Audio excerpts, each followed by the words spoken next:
Ada kalanya di hidup kita merasakan sebuah kegagalan dan kekecewaan, bahkan sebuah kesedihan sekalipun. Hal tersebut wajar terjadi karena hidup yang kita jalani memang menyuguhkan banyak hal yang tidak dapat kita tebak.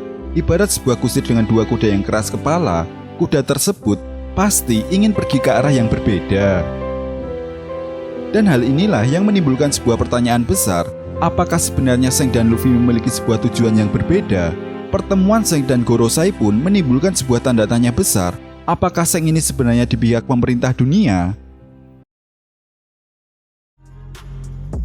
Nah, sebenarnya yang menjadi patokan untuk menjawab pertanyaan ini adalah Roger, Oden, dan kru Roger Pirate yang telah mengetahui tentang kebenaran dunia setelah mereka menemukan harta karun One Piece di Pulau Locktail, telah menyadari bahwa mereka terlalu cepat untuk menemukan itu semua. Dari sinilah keputusan Roger untuk membubarkan bajak lautnya adalah sebuah keputusan terberat yang harus diterima oleh Zeng.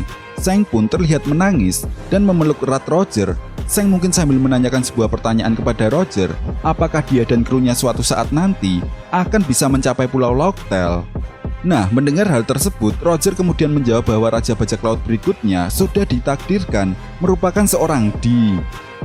Setelah mendengar pernyataan Roger, Zeng kemudian sadar bahwa dia tidak akan melampaui Roger.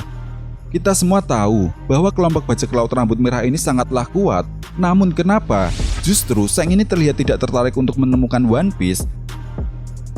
Ya karena Zeng tahu dia bukanlah orang yang ditakdirkan, sedangkan Luffy yang merupakan seorang keturunan dari klan D, sesuatu yang tidak dimiliki dan tidak akan pernah bisa dilakukan oleh Zeng.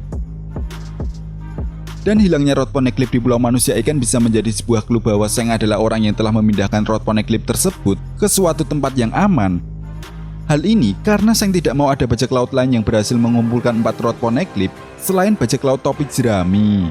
Dimana pada akhirnya ketika Luffy dan kelompok bajak lautnya telah menjadi bajak laut yang sangat kuat dan ditakuti, Zeng akan menemui Luffy untuk mengambil topinya dan memberikan sebuah Rod Poneglyph terakhir.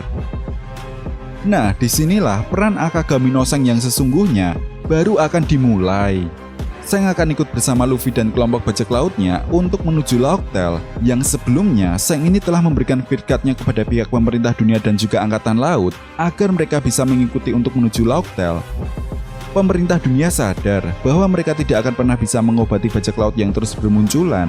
Oleh sebab itu, pemerintah dunia akan mencegah bajak laut yang telah menemukan Locktail untuk berbuat kekacauan yang lebih besar dan berusaha untuk menghancurkan sumber dari semua permasalahan ini, yaitu Pulau Locktail.